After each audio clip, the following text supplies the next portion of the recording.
की आप सब लोग जानते हैं, उसमें से हमें बताने की जरूरत है। और मैं समझता हूं कि आज इस काम को इसलिए जरूरी है हम सब लोगों के लिए, जिस प्रकार से इस देश में आज भी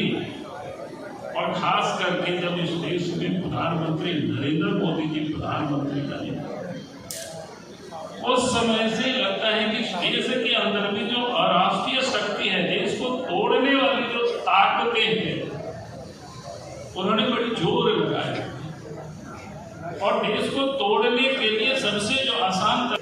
और इसलिए हम सब लोग सिर्फ इनकलाब जिंदाबाद ही नहीं करते हैं, हम सब समाज को जोड़ने का भी हम सब लोग काम करते हैं। और इस अभियान को हमें अच्छे कैसे हो सकता है क्षुद्र स्वास्थ्य के कारण, तो ये हमें समाज के बीच में हमारे ऋषियों ने हमारे समाज में विविधता कैसे पैदा हो सकता है। और इसलिए संत शिरोमणि गुरु रविदास उसी परंपरा का एक हिस्सा है।